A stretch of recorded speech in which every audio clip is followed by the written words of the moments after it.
This is the Daily Blast from the New Republic, produced and presented by the DSR Network. I'm your host, Greg Sargent.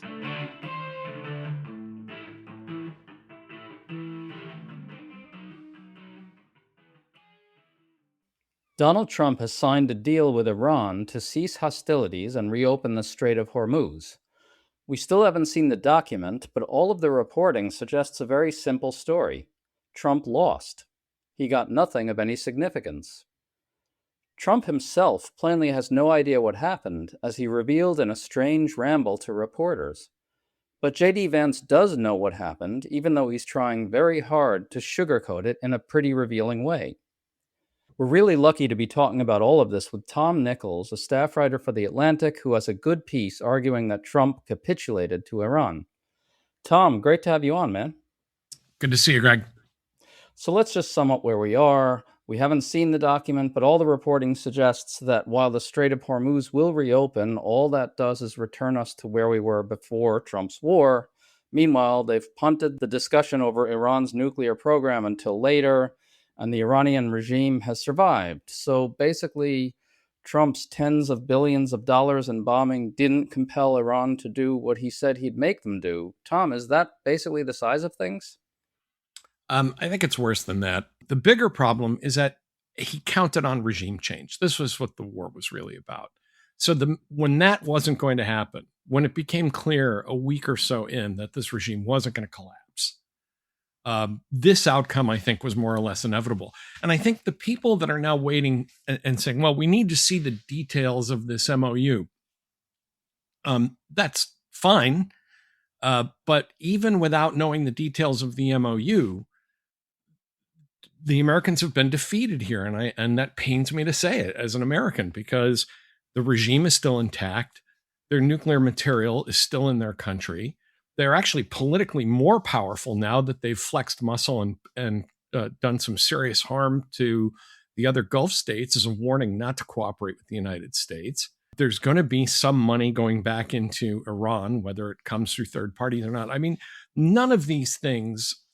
I think if you had said any of this to Donald Trump on the first night of the war, he would have said, that's impossible. We're going to get unconditional surrender. Well, we didn't. And all of these things are going to happen. Without even knowing what's in the MOU, you can know at least this much. Right. Trump absolutely did expect unconditional surrender, even though he was told by lots and lots of different people within his administration, including the chairman of the Joint Chiefs, that that wouldn't happen.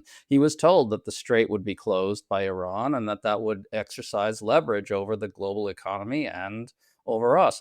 Trump couldn't fathom that possibility because he's strong. It's just that simple, right? He's strong. He wins. He's a winner. He's strong. So there's no way that things won't go exactly the way he says they will. Yeah, this is, it's bitten him before and caused him problems before, but there's this kind of weird quirk in Trump's personality where he really believes that saying things makes them real. That like a child, he can sort of wish cast things into existence. And, that you can play that game with domestic politics and tariffs and taxes and, do some, kind of fancy dancing around where the money is in terms of things like revenue. You can bully other Republicans to agree with you. What you can't do is do that with a war where the enemy gets a vote. And, every day that Trump said they're eager to make a deal, there's going to be a deal is imminent. The Iranians are not Republican House members. They are a country, and an enemy of the United States. And there's nothing to stop them from saying, no, there is no deal. And now that we have one, it's not great. It's basically an acknowledgement that the United States failed to gain any of its strategic objectives. That seems beyond clear. So Trump talked to the media about his deal today. He blasted Obama's 2015 nuclear deal, which unfroze tens of billions of dollars that Iran could then access in foreign accounts. Listen to Trump. It was a horrible deal for the United States. It was a deal where billions of dollars was given to Iran. It was a deal where $1.7 billion in cash was put on a Boeing Well, not a 757, I guess, right? But it was put on a big, beautiful Boeing 757. They needed a Boeing 747, to be honest with you, because there was a lot of cash. 1.7 billion was taken out of the banks and given to Iran. And on top of that, tens of billions of dollars was paid. So they tried to bribe them to make a deal, and that didn't work. It never works. Tom, as far as we know now, Iran will also be able to access a huge tranche of funds under Trump's deal too, right? Can you explain that? How do you respond to what Trump said there? Well, I was a critic of the JCPOA because I didn't like how much of it was front loaded. But I also have to be honest and say that in the years that followed, the deal seemed more or less to work. Now Trump has kind of wandered into a kind of crappier version of the JCPOA, starting all over again, with the argument that they'll get access to this money if they, clear certain gates and engage in certain things. And, the Iranians are just better at this than he is. And I think that money is going to start coming to them. Again, through third parties. And I think that's why you keep hearing Trump and Vance both being careful to say, well, we're not just going to give them cash. No, you're going to open up the ability to have cash get to them, with your okay. And I suspect that once people are tired of this whole process, which will be very soon, and once Trump is no longer paying any attention to it, the Iranians are going to get what they want. How soon, how much, that's just a matter of working out the details. Remember, in the end, this was supposed to be giving the Iranian government back to its people, who would then dismantle the nuclear program, end terror, support for terrorism, restrain their proxies, blah, blah, blah, blah, blah. None of that's going to happen. They're going to get the money one way or another. What's the basic difference between what Obama did with the money and what Trump is doing with the money? Do we know? Well, without seeing the MOU, hard to say, but I would say that Obama did it without completely disrupting the international economy, blowing billions of dollars worth of expensive American weapons, getting some Americans killed, getting many hundreds more wounded, and then weakening the United States by forcing us to basically admit that, yes, the Iranians own the Strait of Hormuz. Right. The bottom line here is that Trump is, in some sense, using the mechanism Obama used, which is a financial incentive to get Iran to cooperate with oversight of its nuclear program. Obama did this through negotiation. Trump did it through spending tens of billions of dollars, committing massive war crimes, bombing an Iranian school filled with children, et cetera, et cetera, et cetera, to practically melting down the global economy. That's the difference, right? They're using more or less the same mechanism. Trump blew up a lot of things, expended a lot of weapons, messed up the global economy, and now is doing it exactly the way Obama did it. And will probably not get as good a deal because now the Iranians have made sure to do things like booby trap the uranium. This, even if international inspectors get in there, and whatever Pete Hegseth says, you're not going to have Marines in there digging this stuff out. Getting inspectors in there is going to be a lot trickier than it was 10 years ago. It was stupid and pointless. I think there's actually another reason for that I want to get to in a second. But first, let's listen to J.D. Vance for a second. There's a bit of confusion about how Iran will get access to this money. It's being described as $300 billion. J.D. Vance was asked about this. Listen to this. The Iranians are saying that they're going to have access to a $300 billion reconstruction fund. True or false? Well, and that's the sort of thing they could have access to, funded by the Gulf Coast Coalition, so long as they honor their end of the obligation. I think that one of the things you're going to see, Ed, and people have to be skeptical of this, is that the hardliners in the Iranian system will overemphasize the benefits that Iran gets while underemphasizing all the things that they have to concede and all the things they have to provide in order to get these benefits. So we absolutely are open to the Gulf Coast countries investing in the reconstruction of Iran, but only if Iran ends their nuclear program, ends their enriched stockpile of material, and is really open to an inspections and enforcement regime that gives the American people confidence they're never going to have a nuclear weapon. So if I understand this correctly, the U.S. will allow Iran to get access to this money if and only if Iran agrees to some kind of binding long-term constraint on its nuclear program. What you're saying is that once the nuts and bolts really hit, when they really start to talk about this, probably Iran will be able to get access to that money fairly quickly, or at least before any final commitment is made. And when JD Vance says this money will come from other Gulf Coast countries investing, what's he referring to there? And what's your overall reaction to what you heard from JD? Well, I don't know how quickly they'll get it. And this is where I will be cautious and say that until we see this MOU, which for some reason the administration really doesn't want to release to the public, which should tell you something right there.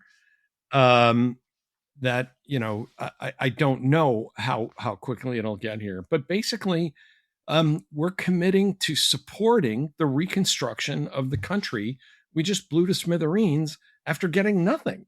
This notion, I mean, it really is staggering to have the administration claiming, well, we finally got a commitment not to build nuclear weapons. Look, I considered myself, I was never in favor of attacking Iran, but I was a real hawk on the issue of if they ever get close to a nuclear weapon, that could actually be the trigger for war. But there was no evidence of this, and there's been no evidence of it for 10 years since the JCPOA. So again, we're back to this problem that they're going to get a lot of money. They're going to get reconstruction support from the Gulf states that they have pounded and inflicted punishment on for cooperating with us. How does this not leave Iran, even though Iran is temporarily militarily weakened, how does this not leave Iran in a strategically more powerful stance? And I think that's why you hear, when you listen to that part we just listened to, Greg, where, you ask JD Vance these questions and he kind of does the Jackie Gleason thing, right? The kind of hama, where he's trying to explain his way out of it. But the reality is Trump wants out, and he's willing to buy his way out if he couldn't bomb his way out. Right. Obama actually ended up getting more because he had an actual deal that laid out what oversight of the Iranian nuclear program would look like. Trump doesn't have that. He's just now doing what Obama did, which is using money to try to get it, right? And doing it without the support of the international community. And after spending tens and tens of billions of dollars committing war crimes, destroying the global economy.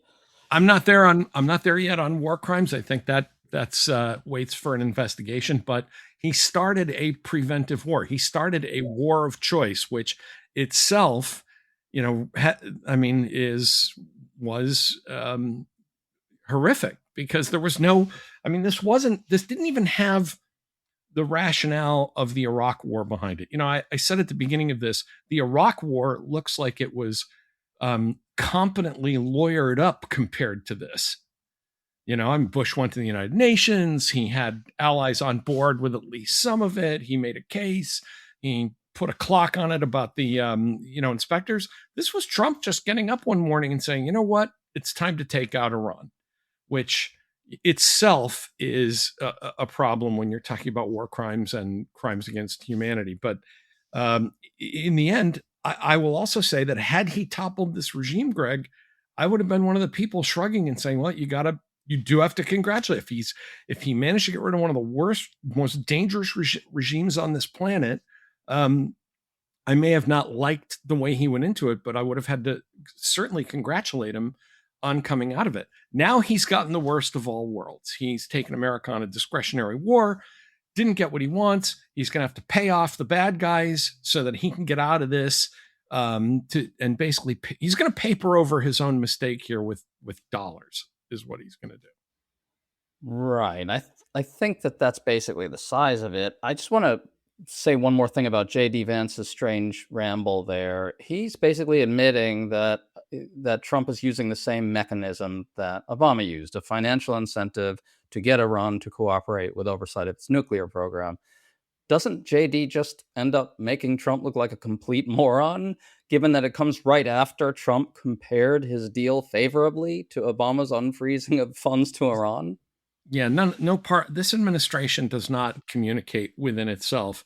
And I think what we're seeing here, given the concerns about Trump's health, his state of mind, JD Vance's answer was sort of stumbling and bumbling, but within the normal range of, kind of political dissembling, if that makes any sense. Trump, I think, just doesn't have any idea what's going on. That's the bigger worry, is that that Trump, that they're Rubio and Trump and Witkoff and Kushner are saying, okay, we've got it, but I don't get the sense that Trump himself really understands anything that's going on here. So the idea that Trump and Vance aren't on the same page isn't surprising at all. I really wonder how much Trump understands any of this at this point. So, Tom, I just want to close on a point you make in your piece, which is really interesting. Trump is threatening to restart hostilities against Iran if it doesn't agree to surrender its nuclear program. And you point out that Iran just won't believe that because Trump has shown that he wanted an exit from all this. I want to add to your point and get you to talk about this. As we get closer to the midterms, it becomes next to impossible for Trump to restart military action of any kind, let alone using any kind of ground invasion. Republicans will just not allow that to happen because it'll utterly crush them in the midterms. So I think, Tom, what Trump has really done here is lock in a time frame that actually weakens his leverage over Iran over time. It weakens his leverage over Iran's nuclear program over time, and Iran knows that. Am I right? I think so. And he's also he's also alluded to using a nuclear weapon at one point. He said, we still have the ultimate, but I just find it hard to believe, although, with this administration, this president, you never know that, right after Labor Day, as everybody's going into the midterms, and he's still trying to, wait for good news on the economy, because remember, what he really cares about are the international markets. Then he's going to say, okay, we're starting up the war again. On what pretext? And also then he really will have to go to Congress or do something. I mean, he surprised the country and the American people and the world by doing this when he did it. I don't think you can go to that well twice. And I could be wrong. I just don't believe him. When he says, well, if this doesn't work out and they don't behave, I'll just start up the war again. That means he's willing to tie down huge numbers of U.S. forces halfway around the world on a maybe while negotiators negotiate. At some point, ships have to come home. So, soldiers and sailors need to be cycled, through so they can, do the things they need to do. They can't just sit on ships for 3 or 4 months. I just don't buy it. So just to boil this down, we're now entering the really hard part, which is the part where we negotiate over the future of the Iranian nuclear program, and the nuts and bolts of that have to be worked out. And Trump has weakened his leverage going into that. And Trump has also strengthened Iranian leverage because Iran knows it can hold the global economy hostage now. Is that the size of it? Right. And the Iranians get to appear like the aggrieved party now, that that they're the ones that have lost thousands of people and been attacked. And also, this is even with a competent team that understood the issues and knows what it's doing, trying to negotiate a nuclear program after you've bombed it and put it under a lot of rubble, it takes a long time.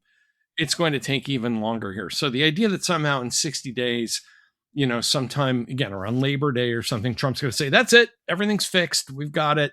None of that's going to happen. This is going to be a kind of long Cold War with the Iranians, just like the one we've been in with them for 45 years, 47 years. And I don't, Trump made it worse. So I don't see any way out of this in a way that I think enhances American security anytime soon. Utter catastrophe all around. Tom Nichols, awesome to talk to you. Thanks so much for coming on. Thanks for having me, Greg.